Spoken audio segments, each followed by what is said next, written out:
Seguramente ya sabrás quién es el hombre que ves en pantalla. Es considerado como el criminal más temido de la historia. Nos persiguen a nosotros y es que porque somos delincuentes y creen que es que uno creen que porque uno ha estado calmado es que no tenemos con quién pelear estos bobos y es que están confundiendo la formalidad con la nobleza con la debilidad normal. Eso se lo puedo demostrar en estos días apenas empiece la guerra de esos hijos.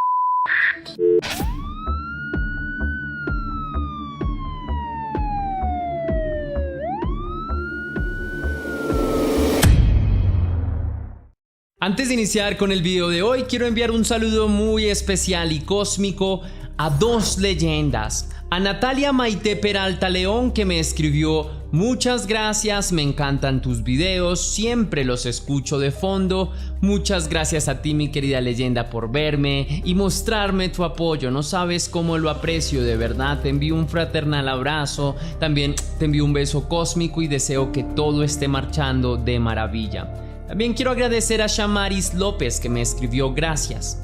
A ti, mi querida leyenda, por estar aquí apoyándome. Te envío un besito grande y deseo que tengas una muy buena semana y que tengas muy buena salud. Ahora sí, la pregunta del día de hoy es: ¿cómo describes a Pablo Escobar en una frase? Déjame tu respuesta en la caja de comentarios.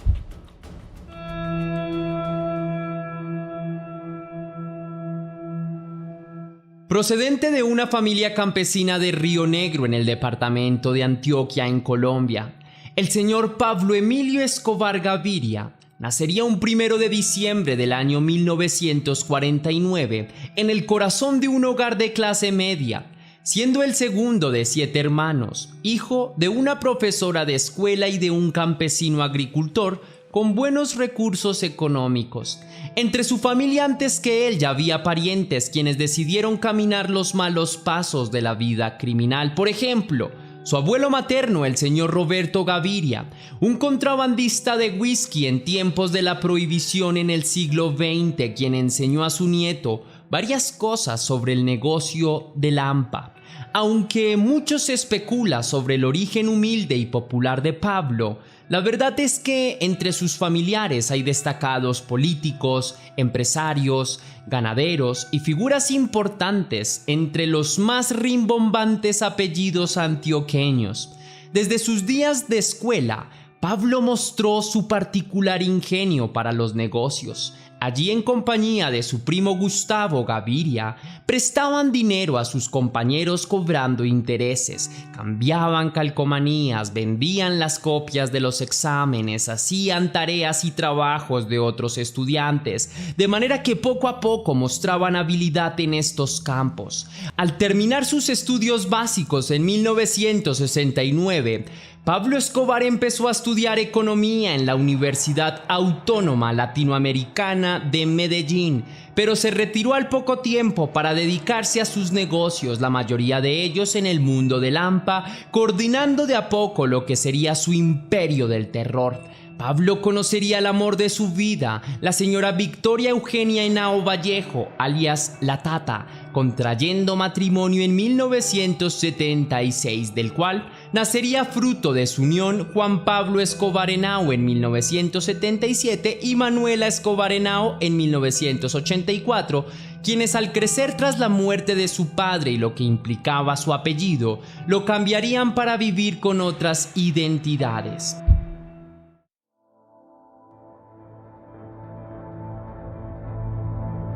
Inicialmente, Pablo Escobar empezó a delinquir trabajando para el contrabandista colombiano Alfredo Gómez López, alias Don Capone.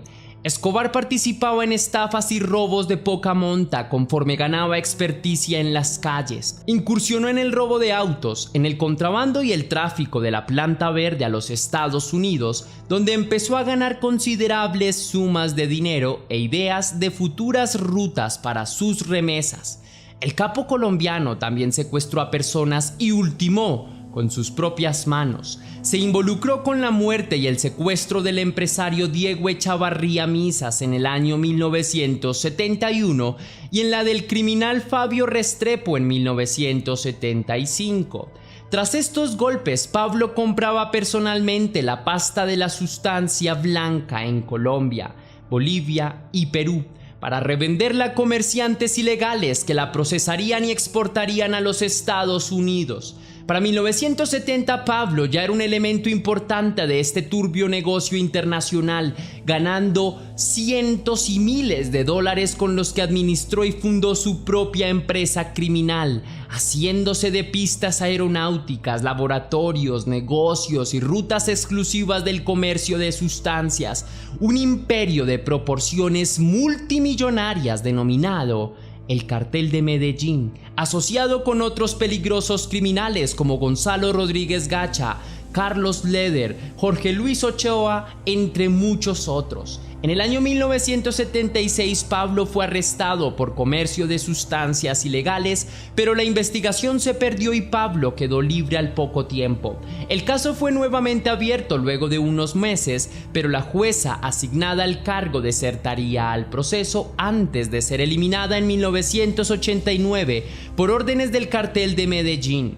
Pablo Escobar fue clasificado como uno de los 7 hombres más ricos de todo el mundo. Su centro de operaciones, la denominada Hacienda Nápoles, era una exótica finca de cientos de hectáreas donde había zoológicos, hoteles, restaurantes, lagunas, canchas de golf, hangares y cuanto lujo pudiera ser imaginado. Todos los animales exóticos de la hacienda entraron al país por vía de sobornos en la aduana. Escobar tenía más de 500 propiedades en todo el país, también autos lujosos, camiones, aviones y motocicletas de todo estilo. A finales de los años 70, el delincuente incursionaría en el mundo de la política como estrategia para limpiar su nombre y mejorar su reputación ante el país. Así tendría una excelente fachada para su negocio ilegal. Se hizo entonces de rumores de caballeros, se codió con gente respetable, abogados y políticos importantes. Construyó obras benéficas para las más pobres poblaciones y donó casas a los más necesitados. Pero mientras por una parte organizaba comedores comunitarios, regalaba canchas de fútbol a los barrios humildes e incluso donaba barrios enteros como el llamado Medellín sin tugurios o el barrio Pablo Escobar, al mismo tiempo ordenaba asesinatos, secuestraba gente y ponía bombas en lugares públicos del país.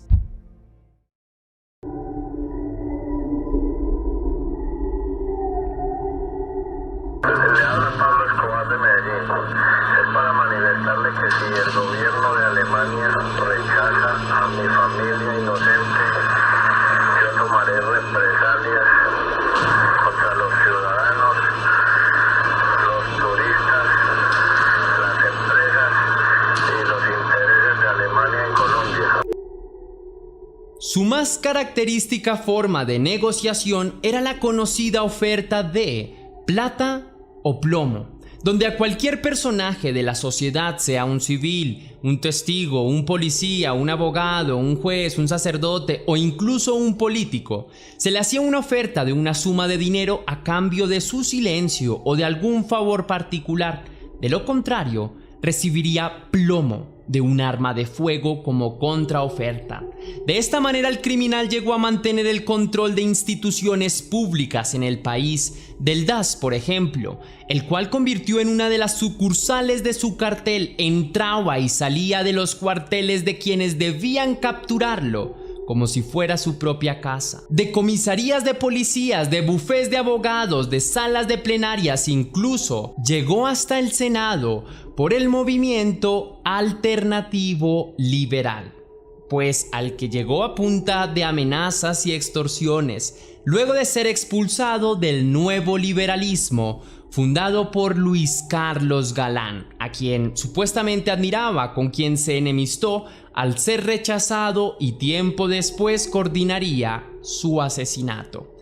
Se demostró que la campaña de Pablo Escobar estaba totalmente impregnada de dineros de su turbio e ilegal negocio.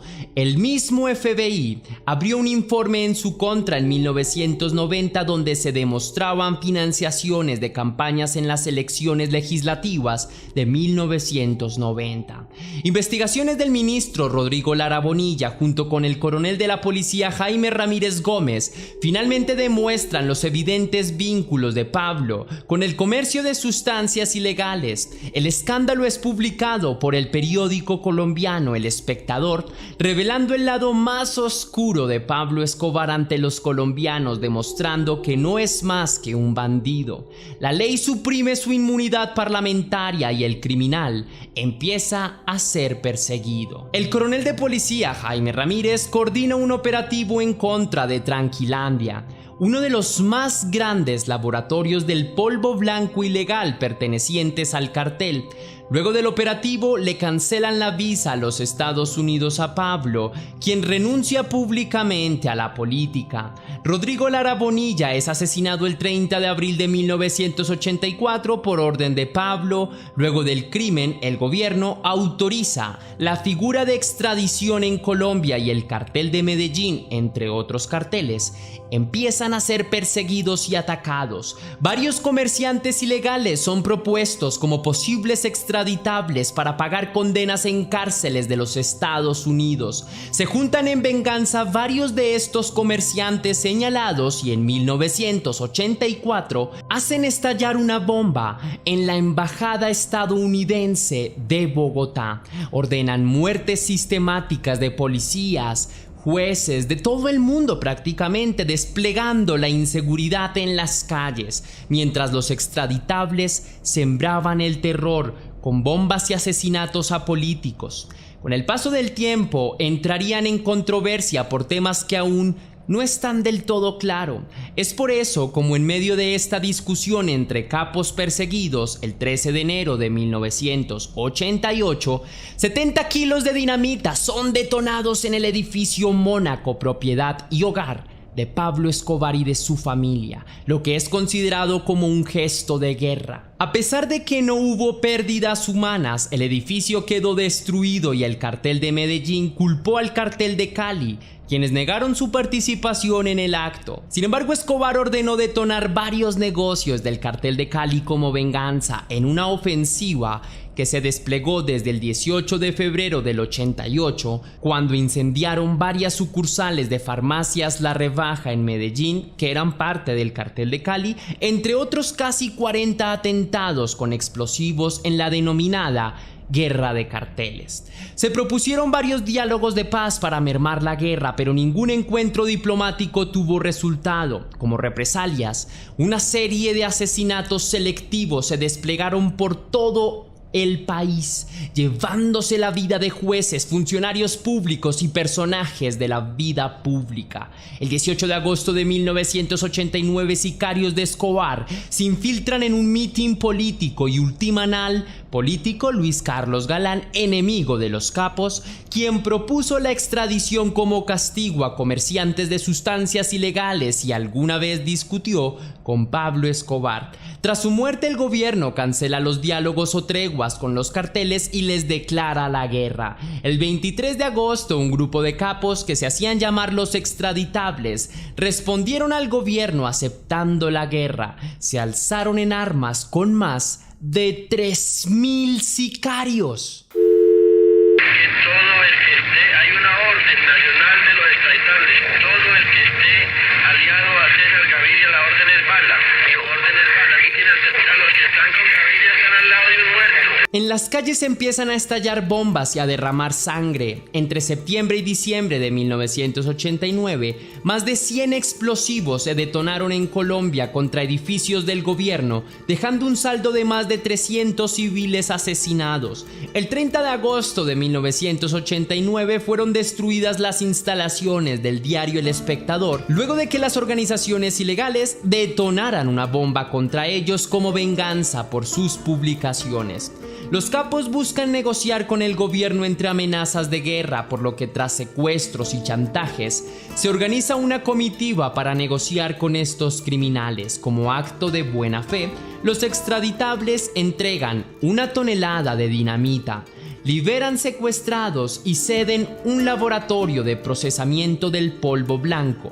pero el gobierno los ignora, por lo que las oleadas del crimen se intensifican en todo el país. El 12 de agosto, hombres del grupo Élite ultimaron a Gustavo Gaviria Rivero, primo y mano derecha de Pablo. Posteriormente se dio una tregua unilateral indefinida por los extraditables. El 13 de diciembre de 1990, una bomba elimina a 7 policías en Medellín.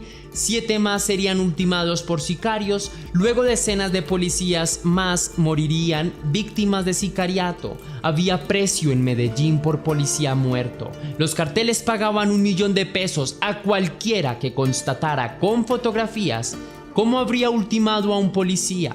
El premio era mayor si la víctima tenía rango. El gobierno acorralado debió ceder a las peticiones del capo, pero Pablo Escobar, presumiendo de buena fe, liberó a decenas de secuestrados que tenía en su poder.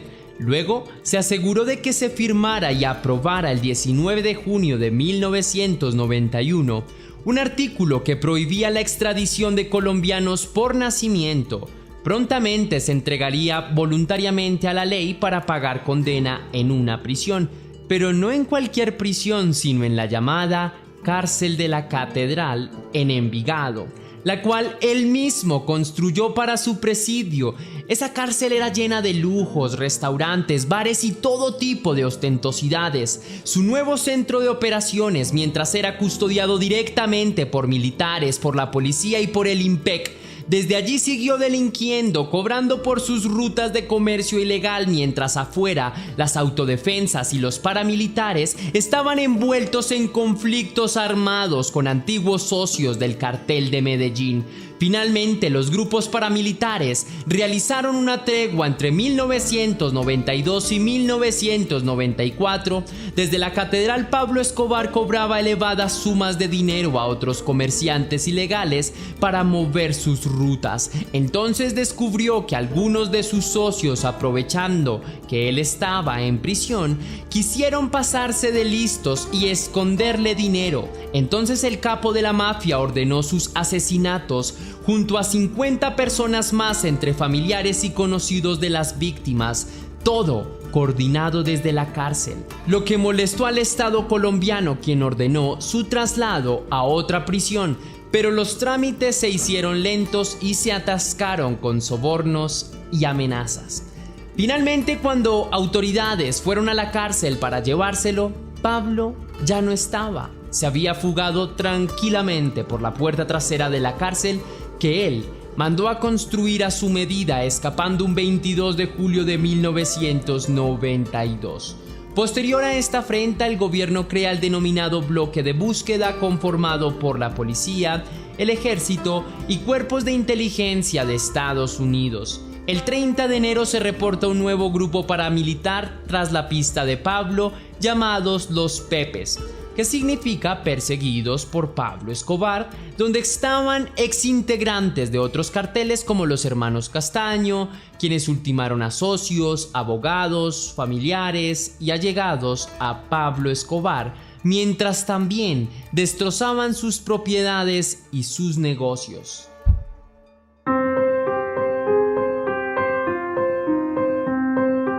El día 2 de diciembre de 1993, a sus 44 años, Pablo Escobar fue acorralado, perseguido por el gobierno, paramilitares, mercenarios, ex socios y otros enemigos tras su pista. Trató de negociar su rendición, pero fue ignorado luego de evadir por 6 meses al bloque de búsqueda. Pero ahora estaba solo. Su jefe de seguridad, León Puerta Muñoz, alias El Angelito, estaba muerto, caído desde octubre, por lo que estaba completamente desprotegido desde hace varios meses. Después de andar con más de 3,000 personas cuidándolo, ahora solo había uno o máximo 2. Entonces, el capo fue rastreado por llamadas que hizo a sus familiares ese 2 de diciembre. El bloque de búsqueda rodeó el lugar donde se escondía en el barrio Los Olivos en Medellín. El capo intentó escapar por entre los tejados de las casas, pero recibió 3 disparos determinantes. Uno que entró por el hombro y se alojó en los dientes, otro que perforó su pierna izquierda y finalmente uno más que traspasó su cabeza a quemarropa, que entró del lado derecho de la cara y salió por el oído izquierdo, matándolo instantáneamente. Sin embargo, hay quienes creen que el mismo capo puso un punto final a su vida. A la fecha no es claro quién propició el disparo fatal, el que entró cruzando su cabeza. Tal vez fue Pablo como gesto desesperado, fiel a su frase: mejor una tumba en Colombia a una cárcel en los Estados Unidos. O si fue ultimado por francotiradores del bloque de búsqueda, quienes se fotografiaron con su cuerpo y presumieron ser quienes dieron de baja al capo colombiano. Actualmente la figura de Pablo es inmortalizada en series de televisión, en el cine y hasta en caricaturas, siendo una mancha en nuestra cultura colombiana y al mismo tiempo una de las mentes más enigmáticas y fascinantes del mundo criminal. El antihéroe latino que vive bajo su propia ley, dicta su propio mandato y no teme a nada ni a nadie, haciendo frente a la misma sociedad que repudia, pues es también parte de ella, su corrupción y su maldad. Personalmente a mí me parece un personaje que no representa a Colombia. Si te gustó esta investigación, mi querida leyenda, déjame saber con tu misterioso like. Si quieres y si puedes hacer una pequeña aportación económica para la producción de Test Misterios, estaré enormemente agradecido. Lo puedes hacer de dos formas distintas: con el botón de super gracias que se ubica allí abajo, justo al lado del botón descargar, o también lo puedes hacer vía PayPal, ya que tienes el link en la descripción y en el comentario fijado. Si lo haces de cualquiera de estas dos maneras, recibirás un agradecimiento personalizado y un saludo de mi parte para un próximo video. Sin más que añadir por hoy, mi querida leyenda, recuerda que las dudas te acompañan, que somos misterio y que tú y yo nos vemos en el próximo caso.